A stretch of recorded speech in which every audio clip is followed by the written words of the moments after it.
Bismillahirrahmanirrahim. Assalamu alaikum. My name is Ahmed Nadeem and I'm your teacher for statistics. Students, chapter number 12 estimation हम study कर रहे हैं और पिछले कुछ लेक्चर्स में हमने अनबायसनेस को स्टडी किया। हमने ये देखा कि कौन कौन से जो एस्टिमेटर्स हैं वो अनबायस्ड हैं और उससे रिलेटेड हमने कुछ न्यूमेरिकल क्वेश्चंस को भी अंडरस्टैंड किया। हमने ये जाना कि x bar is best estimator, क्योंकि बेस्ट एस्टिमेटर इसलिए क्योंकि वो वेरिएंस उसका सबसे कम है। आज हम एक नया टॉपिक अंडरस्टैंड कर रहे हैं कि पॉइंट एस्टिमेशन के बाद एक नेक्स्ट जो एस्टिमेशन का प्रोसीजर है वो है इंटरवल एस्टिमेशन। इंटरवल एस्टिमेशन के अंदर कॉन्फिडेंस इंटरवल जो है वो मोस्ट इंपॉर्टेंट पार्ट है। तो चलिए बोर्ड की तरफ देखते हैं और आज का लेक्चर अंडरस्टैंड करते हैं।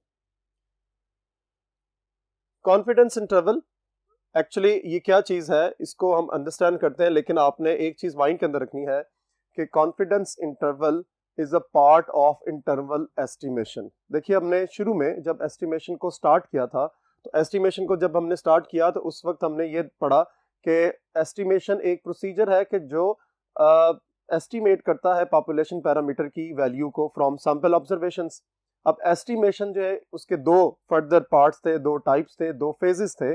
कौन कौन से? एक पॉइंट एस्टिमेशन और एक इंटरवल एस्टिमेशन। पॉइंट एस्टिमेशन में हमने अंडरस्टैंडिंग बिल्टअप कर ली और उसमें हमने अनबायसनेस को बहुत अच्छे तरीके से अंडरस्टैंड भी किया।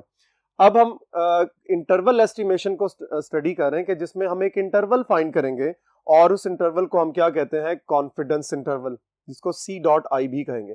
ये क्या चीज है? ये एक procedure of constructing an interval from the random sample, यानी एक मेथोडोलॉजी होगी, एक पूरा क्राइटेरिया होगा, एक प्रोसेस होगा कि जिस प्रोसेस के तहत आप एक इंटरवल को कंस्ट्रक्ट करेंगे।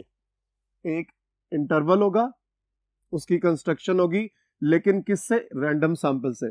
इसका मतलब ये हुआ कि बेसिक जो है वो आपका वही है जो एस्टिमेशन का प्रोसीजर या एस्टिमेशन का जो हमने बैकग्राउंड अंडरस्टैंड किया था कि एस्टिमेशन के अंदर हम क्या कुछ करते हैं, वही है यहाँ पर भी कि हम रैंडम सैंपल एक जनरेट करेंगे और फिर एक इंटरवल बनाएंगे। उस प्रोसीजर का नाम क्या है? कॉन्फिडेंस इंटरवल, लेकिन prior to the sampling. This is most important. देखिए, ये बड़े इंपॉर्टेंट आपकी अजम्पशंस हैं कि जिसको आपने माइंड के अंदर रखना है कि आप रैंडम सैंपल लेंगे, लेकिन सैम्पलिंग से पहले आपने एक इंटरवल एस्टिमेशन जो है वो क्रिएट करना है, एक ऐसा इंटरवल के जिसमें हम क्या हो कि कॉन्फिडेंट हो कि हमारे पॉपुलेशन पैरामीटर की वैल्यू एग्जिस्ट कर जाए। और ये कौन सा इंटरवल होगा, ये कौन सा गैप होगा? Has the high specified probability, यानी हम इस इंटरवल के बारे में श्योर शॉट है कि इसमें हमारे पॉपुलेशन पैरामीटर की वैल्यू एग्जिस्ट कर जाएगी।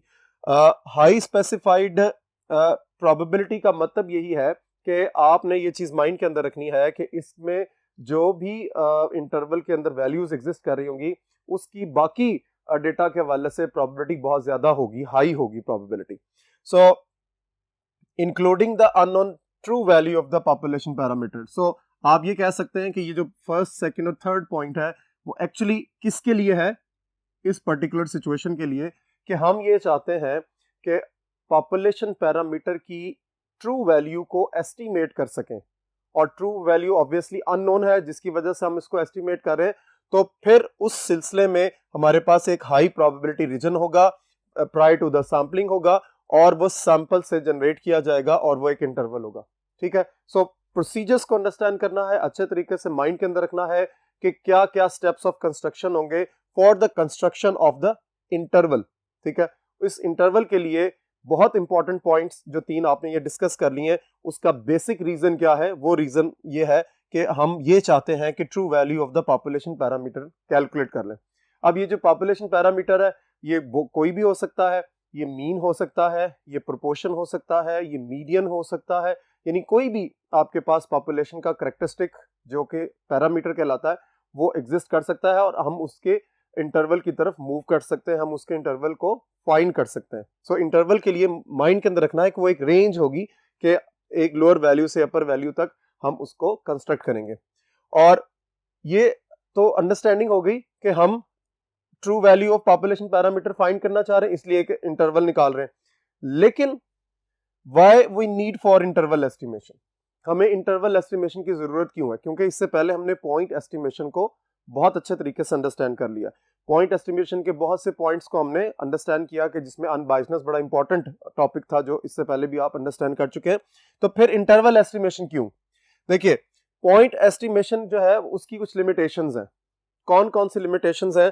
कि it does not provide the information about the precision of estimation या estimate about the magnitude error of due to sampling. यानी सैम्पलिंग की वजह से, याद रखिए कि जब हम सैम्पलिंग करते हैं पॉइंट एस्टिमेशन में, आपने इससे पहले जो न्यूमेरिकल क्वेश्चंस भी प्रैक्टिस किए थे उसमें आपने देखा होगा, पूरे प्रोसीजर को माइंड के अंदर लाएं तो हम सैम्पलिंग करते हैं, वहां से हम अपने स्टैटिस्टिक को फाइंड करते हैं, उसकी सैम्पलिंग डिस्ट्रीब्यूशन बनाते हैं और वहां से फिर हम आगे उसकी एस्टिमेशन करते हैं, जो कि पॉइंट की सूरत में यानी सिंगल वैल्यू की सूरत में होती है। सो वही सिंगल वैल्यू जो है वो हमें प्रिसीजन ऑफ एस्टिमेट नहीं प्रोवाइड करती। यानी आप ये कह सकते हैं कि जो वैल्यू आपने कैलकुलेट की है, जो वैल्यू आपने पॉइंट एस्टिमेशन से फाइंड की है, वो प्रिसीजन जो है वो हमें प्रोवाइड नहीं करती about the magnitude of error. यानी सैम्पलिंग की वजह से जो एरर प्रोड्यूस होता है, जरा गौर करना है मेरी बात पे, कि सैम्पलिंग की वजह से जो एरर प्रोड्यूस होता है उसका जो मैग्नीट्यूड है, हम पॉइंट एस्टीमेट से उसका अंदाजा नहीं लगा सकते या वो सही तरीके से उसको एक्सप्लेन नहीं कर सकते। ठीक है, नेक्स्ट बोर्ड की तरफ चलते हैं और नीड फॉर इंटरवल एस्टिमेशन के लिए के हवाले से जो और पॉइंट्स हैं उनको अंडरस्टैंड करते हैं। जी, नेक्स्ट हमारे पास पॉइंट है कि हमें इंटरवल एस्टिमेशन की जरूरत क्यों पड़ी है। एक तो हमने अभी डिस्कस कर लिया कि हमें वो मैग्नीट्यूड ऑफ एरर जो सैम्पलिंग की वजह से प्रोड्यूस होता है उसके बारे में हमें प्रिसीजन प्रोवाइड नहीं करती। और दूसरा पॉइंट है point estimator provides a single number and estimate of parameter. यानी सिंगल नंबर का होना ही एक्चुअली उसका यूं समझ लीजिए कि एक ड्रॉबैक है, कि क्योंकि एक सिंगल एलिमेंट या जो आपने नंबर एस्टिमेट किया है, अगर वो पॉपुलेशन पैरामीटर के हवाले से जब हम उसका कंपैरिजन करें तो देखिए, अगर तो उसका answer closer to the estimate है, फॉर एग्जांपल पॉपुलेशन पैरामीटर की जो वैल्यू है वो उस एस्टिमेट के हवाले से बिल्कुल क्लोजर आ रही है, तो फिर तो आप इजी हैं। लेकिन अगर आप थोड़ा सा एनालिसिस करें तो एक वैल्यू को कंपैरिजन करने में आप इन आउट हो सकते हैं। इन आउट का मतलब है कि अगर कैलकुलेशन ठीक है तो ओके, अगर कैलकुलेशन ठीक नहीं है तो आपको पूरा प्रोसीजर दोबारा करना पड़ेगा ताकि आप ट्रू वैल्यू के क्लोजर हो सके। सो सिंगल नंबर जो है वो यूं समझ लीजिए कि इटसेल्फ इसका एक ड्रॉबैक है। A point estimate by itself does not tell about its precision. यानी एक एस्टिमेट, एक जो वैल्यू है, itself does not tell about the precision, जो कि मैंने इस पॉइंट में भी इसको डिस्कस किया कि यही इसका ड्रॉबैक जो है वो हमें नजर आता है। Point estimate lies in the forefront even though a statement of accuracy in terms of standard error is attached to it. यानी अगर हम एक स्टेटमेंट एक अटैच कर दें एक्यूरेसी के हवाले से स्टैंडर्ड एरर की एक्यूरेसी जो है वो बहुत इंपॉर्टेंट होती है। स्टैंडर्ड एरर जब हम कैलकुलेट करते हैं तो एक्चुअली वो क्या है, it is the standard deviation of sampling distribution of that particular statistic. उस स्टैटिस्टिक की जो डिस्ट्रीब्यूशन बनती है किसी भी पैरामीटर के हवाले से हम बात अगर करें, फॉर एग्जांपल मैं अगर मीन की बात करूं तो मीन का जो स्टैटिस्टिक है पॉपुलेशन मीन का वो है एक्स बार, और एक्स बार की जो सैम्पलिंग डिस्ट्रीब्यूशन बनती है उसी डिस्ट्रीब्यूशन से जब हम स्टैंडर्ड डेविएशन कैलकुलेट करते हैं और उसकी स्टेटमेंट ऑफ एक्यूरेसी हम अटैच कर भी दें, तब भी जो है वो हमें पॉइंट एस्टिमेट जो है वो उतना बेहतर अंदाज में हमें उसका एनालिसिस प्रोवाइड नहीं करता, हमें उसका बेहतर अंदाज में कंपैरिजन प्रोवाइड नहीं करता। We can not assess the simply by looking at the just only one value. यानी जब एक वैल्यू है तो ये सारी बातें जो भी मैंने आपसे शेयर की हैं कि एक वैल्यू के पीछे सब कुछ घूम रहा है, कि जब एक वैल्यू होगी आपके पास तो आप अच्छे तरीके से कंपैरिजन या अच्छे तरीके से एनालिसिस नहीं परफॉर्म कर सकते, क्योंकि एक वैल्यू जो है वो कभी भी ट्रू रिप्रेजेंटेटिव नहीं हो सकती। ऐसा हो सकता है जैसे भी मैंने थोड़ी देर पहले भी बताया कि अगर वो वैल्यू क्लोज है तो ओके, अगर नहीं है तो फिर आपको प्रोसीजर के दोबारा उसको रिपीट करना पड़ सकता है ताकि बेहतर रिजल्ट्स को प्रोवाइड किया जा सके, बेहतर रिजल्ट्स को हासिल किया जा सके। जब ये सारा कुछ हो गया, हमें अंदाजा हो गया कि पॉइंट एस्टिमेशन में जो एक सिंगल वैल्यू हम हासिल करते हैं वो अच्छा या ट्रू रिप्रेजेंटेटिव नहीं है, तो फिर हम एक अल्टरनेट जो है अप्रोच जो है एक्सटेंड करते हैं, the concept of error bound to the produce an interval of values. यानी हम क्या करते हैं, फिर एक ऑल्टरनेट अप्रोच को ऑप्ट करते हैं कि जो कि हमें एक इंटरवल ऑफ वैल्यूज प्रोवाइड करता है। इंटरवल ऑफ वैल्यूज का मतलब ये है कि एक स्मॉलर वैल्यू होगी, एक लार्जर वैल्यू होगी, उसके दरमियान हम एक गैप को प्रोड्यूस करेंगे और फिर that is likely to include the unknown value of the parameter. यानी आप ये कह सकते हैं कि हम एक इंटरवल प्रोड्यूस करते हैं, फॉर एग्जांपल ए से लेकर बी तक। तो ये जो इंटरवल आया है ये हमारे लिए ज्यादा बेहतर हो जाता है कि जिसमें हम ये सपोज करते हैं that likely to include the unknown value of the parameter. यानी पैरामीटर की वैल्यू देखिए, जब आपके पास एक सिंगल वैल्यू है, फॉर एग्जांपल ये पॉइंट है आपके पास, आप कहते हैं कि इस लाइन के ऊपर ये जो पॉइंट है ये आपका एक्सेप्टेबल पॉइंट होना चाहिए, ठीक है। सो इसमें आप बहुत ज्यादा लिमिटेड हो जाते हैं। लेकिन जब आप ये कहते हैं कि मेरे पास ए से लेकर बी तक ये रेंज है, इस रेंज के अंदर मेरे अननोन पॉपुलेशन पैरामीटर की वैल्यू एग्जिस्ट करती है, तो फिर मैं थोड़ा सा कॉन्फिडेंट हो जाता हूं, बेहतर अंदाज में अपने जो है एनालिसिस को परफॉर्म कर सकता हूं। नेक्स्ट बोर्ड की तरफ चलते हैं और कॉन्फिडेंस इंटरवल के मजीद पॉइंट्स को अंडरस्टैंड करते हैं।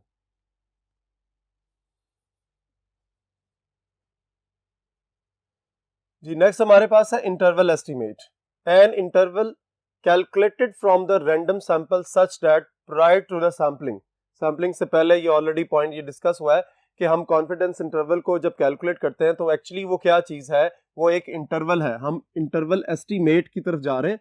सो अब आपने पॉइंट्स को माइंड के अंदर रखना ताकि जब एंड में जाकर कॉन्फिडेंस इंटरवल की आउटलुक जनरेट हो तो आपके माइंड में अच्छी तरीके से ये क्लियर हो। Has a high specified probability of including the unknown value of the population parameter. So these are 2 points के जिसमें हम इंटरवल एस्टिमेट को परफॉर्म करते हैं। पहली बात क्या है कि ये एक इंटरवल होगा जो कि कैलकुलेट किया जाएगा, जो कि फाइंड किया जाएगा किससे, रैंडम सैंपल से, such that prior to the sampling, sampling से पहले, और उसकी प्रोबेबिलिटी जो है वो स्पेसिफाइड होगी लेकिन बहुत ज्यादा हाई होगी। और उसी प्रोबेबिलिटी के अंदर हम सपोज करेंगे कि हमारे अननोन पॉपुलेशन पैरामीटर की वैल्यू एग्जिस्ट कर रही है, ठीक है। अब हम उसको कंस्ट्रक्ट करने लगे। उसके प्रोसीजर को आपने अंडरस्टैंड करना है कि late x1 x2 x3 so on, एक आपके पास सैंपल है, कोई भी कुछ वैल्यूज का सैंपल है, मे बी 10 वैल्यूज हो, 20 हो, 30 हो, कुछ वैल्यूज है। Be a random sample from a population with unknown parameter theta. So याद रखना है कि थीटा जो है वो पैरामीटर है और x1 से लेकर xn तक कुछ वैल्यूज हैं सैंपल की, पहली कंडीशन। फिर उसके बाद a confidence interval for theta. Theta क्यों कहा गया, क्योंकि थीटा के लिए ही तो हम कैलकुलेशंस कर रहे हैं। इससे पहले पॉइंट एस्टिमेशन में भी हमने थीटा के लिए कैलकुलेशंस की थी, लेकिन फर्क ये था कि पॉइंट एस्टिमेशन के अंदर हमने सिंगल वैल्यू कैलकुलेट की थी और इंटरवल एस्टिमेशन में हम एक रेंज ऑफ वैल्यूज या एक इंटरवल कैलकुलेट करेंगे। ये उसी इंटरवल की बात हो रही है। A confidence interval for theta is an interval. अब ये इंटरवल है जिसको आपने अब याद रखना है, L and U. L stands for lower value and U stands for upper value। यानी दो वैल्यूज होंगी, एक स्मॉलर वैल्यू होगी, एक लार्जर वैल्यू होगी। स्मॉलर वैल्यू को हम L से डिनोट करेंगे और लार्जर वैल्यू को हम U से डिनोट करेंगे। सो स्मॉलर वैल्यू है और अपर वैल्यू है और ऑब्वियसली वो एक रेंज होगी, वो एक इंटरवल होगा, includes the unknown value of the parameter, ठीक है। अब याद रखना है कि ये है वो पॉइंट कि जिसके दरमियान आपके पॉपुलेशन पैरामीटर की अननोन वैल्यू एग्जिस्ट करती होगी, ठीक है। Let 1 minus alpha be the specified high probability. So ये एक प्रोबेबिलिटी की वैल्यू है, तो फिर अगर 1 माइनस अल्फा आपके पास हाई प्रोबेबिलिटी वैल्यू है तो फिर हम क्या कह सकते हैं, अब ये कॉन्फिडेंस इंटरवल का आउटलुक है जनरेट हो रहा है कि probability that from L to U is equal to 1 minus alpha. ठीक हो गया। यानी आप ये कह सकते हैं कि जब आप इसकी डिस्ट्रीब्यूशन जनरेट करेंगे और उसकी बेल शेप डायग्राम बनेगी तो आप ये कह सकते हैं कि एक वैल्यू है लोअर जिसको L कहा गया है, एक वैल्यू है अपर जिसको हाई वैल्यू को यहाँ पे कंसिडर किया गया है। सो इन दोनों के दरमियान, क्योंकि ये कर्व है और ये एरिया को रिप्रेजेंट कर रही है और एरिया आमतौर पर हम प्रोबेबिलिटी से डिनोट करते हैं। सो आप ये कह सकते हैं कि फ्रॉम L टू U ये दो वैल्यूज हैं जिस इंटरवल की बात की गई है, इन दोनों वैल्यूज के दरमियान जो प्रोबेबिलिटी एग्जिस्ट करती है दैट इज 1 माइनस अल्फा। ठीक हो गया।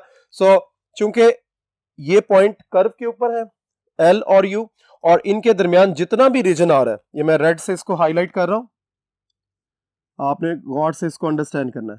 ये रेड वाला जितना भी पोर्शन आपको नजर आ रहा है ये सारा का सारा उस प्रोबेबिलिटी को रिप्रेजेंट कर रहा है कि जिस प्रोबेबिलिटी के तहत आपका इंटरवल आपको नजर आ रहा है, और इसी इंटरवल के अंदर हम अपने अननोन पैरामीटर को तलाश कर रहे हैं। देखिए पॉइंट एस्टिमेशन में क्या हो रहा है कि एक वैल्यू है जो कि डॉट की सूरत में कहीं अवेलेबल है, लेकिन कॉन्फिडेंस इंटरवल की सूरत में हमारे पास एक रेड जो रीजन है जो आपको नजर आ रहा है यहाँ पे, एक रेड रीजन कंप्लीट अवेलेबल है।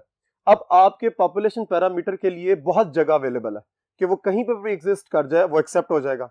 इसकी प्रिसीजन, इसका जो further outlook of for the analysis, ये सारा कुछ है हमारे लिए बहुत आसान हो जाएगा जब हम कॉन्फिडेंस इंटरवल को जनरेट करते हैं। क्योंकि कॉन्फिडेंस इंटरवल को जनरेट करने से हमें फायदा ये है कि हमारे पास एक बड़ा रीजन अवेलेबल है। वापस बोर्ड नंबर 1 की तरफ चलते हैं और इंटरवल एस्टिमेशन के अंदर हम मजीद अंडरस्टैंडिंग्स बिल्टअप करते हैं।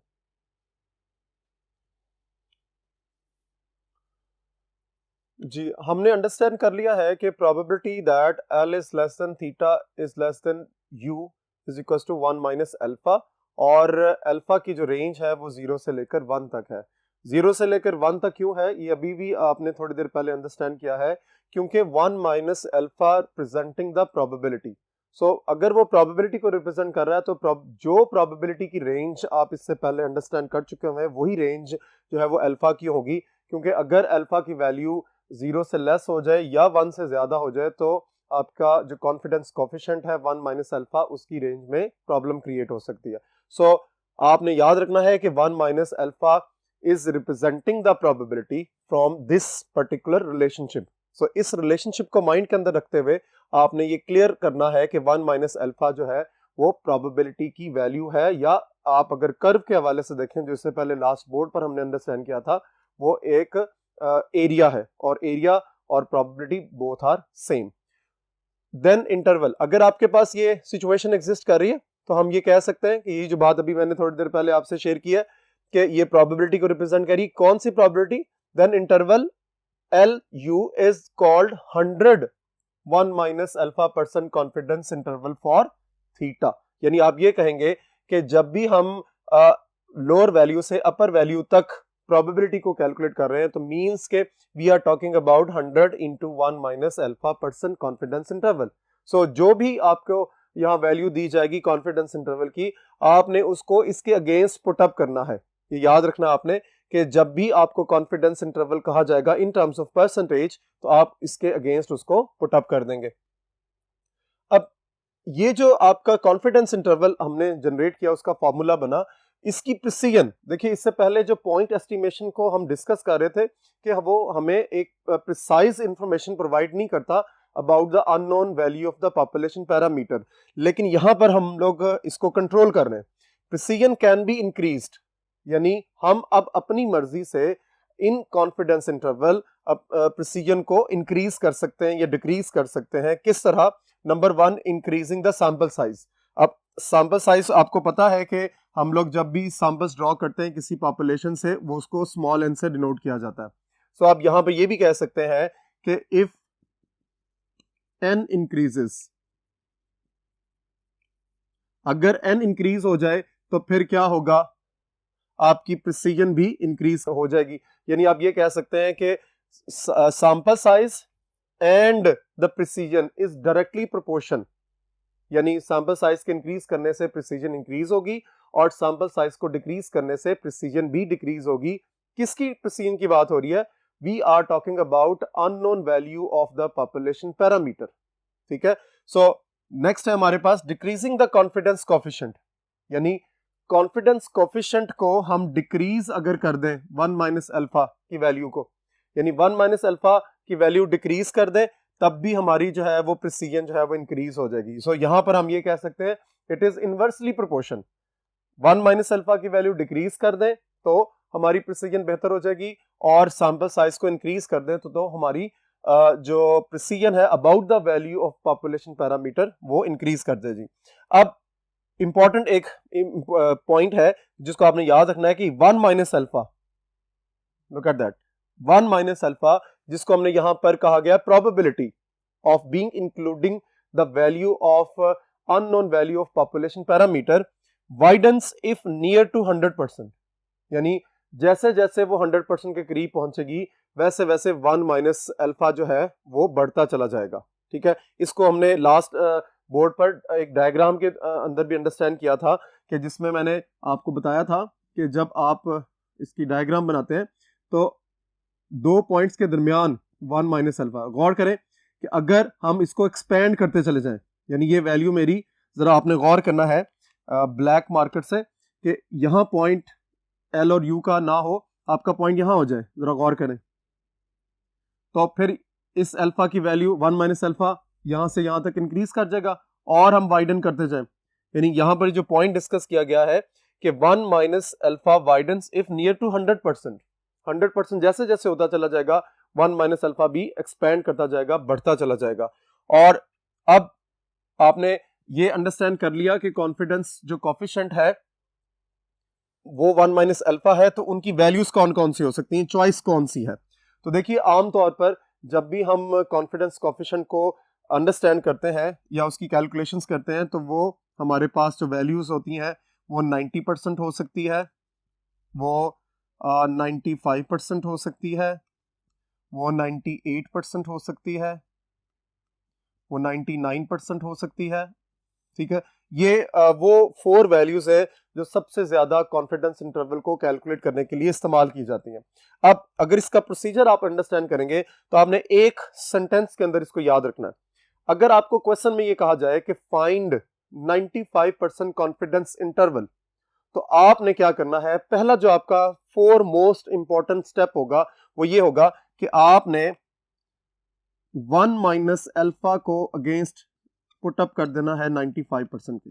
यानी ये क्या बात है, इसको, इस पॉइंट को बहुत अच्छे तरीके से अंडरस्टैंड कर लें, क्योंकि इसी पॉइंट की बेस के ऊपर ऑलमोस्ट आपका जो रेस्ट ऑफ द चैप्टर है वो सारा का सारा ऑलमोस्ट यूं समझ लीजिए कि 10 to 12 लेक्चर्स जो है वो इसी के ऊपर बेस कर रहे हैं, इस पॉइंट के ऊपर।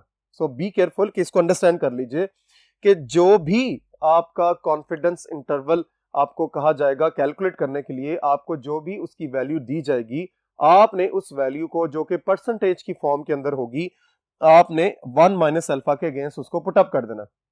ठीक है, यानी वो क्यों करना है, क्योंकि आप ऑलरेडी ये चीज डिस्कस कर चुके हुए हैं कि 1 minus alpha is presenting the probability. तो कॉन्फिडेंस, अगर आप इंटरवल, कॉन्फिडेंस इंटरवल को आप जरा जजमेंट करने की कोशिश कर रहे हैं तो इसका मतलब ये है कि we are talking about 95% confident. यानी हम लोग अगर 95% कॉन्फिडेंस इंटरवल को कैलकुलेट कर रहे हैं तो हम क्या कहने की कोशिश कर रहे हैं, हम ये कह रहे हैं कि हम 95% कॉन्फिडेंट हैं about the value of population parameter being including in the region of this one। यानी ये जो रीजन है लोअर वैल्यू से अपर वैल्यू तक, या यहां पर जो हमने डिफाइन किया था L to U, हम इस रीजन के अंदर 95% कॉन्फिडेंट है अपने पॉपुलेशन पैरामीटर की एग्जिस्टेंस के हवाले से। अगर आपको 99 कहा जाए तो फिर आपने 1 माइनस अल्फा को 99% के अगेंस्ट पुट अप कर देना, या आप इस तरह भी लिख सकते हैं इसको 1 minus alpha is equals to 0.95, क्योंकि परसेंटेज को जब आप क्लियर करेंगे तो आपको इसकी वैल्यू यहां से इसका अंदाजा हो जाएगा। सो बी केयरफुल कि आपको किस तरह स्ट्रक्चर को बिल्टअप करना है, क्योंकि स्ट्रक्चर जो है उसकी इंपॉर्टेंस भी अपनी जगह अलग से है कि क्वेश्चन की जो स्टेप्स है वो किस अंदाज में स्टार्ट होंगे और किस अंदाज में उसको आगे लेकर आप चलेंगे। होप आज का लेक्चर आपको यहाँ पर अच्छे तरीके से क्लियर हो गया होगा। इस बेसिक अंडरस्टैंडिंग को अच्छे तरीके से रिवाइज कर लें, क्योंकि ये जो सारी बातें हैं ये नेक्स्ट लेक्चर्स में रिपीट होंगी। अपना और अपनी फैमिली का बहुत ज्यादा ख्याल रखिए। इंशाल्लाह नेक्स्ट लेक्चर में मुलाकात होगी। अल्लाह हाफिज।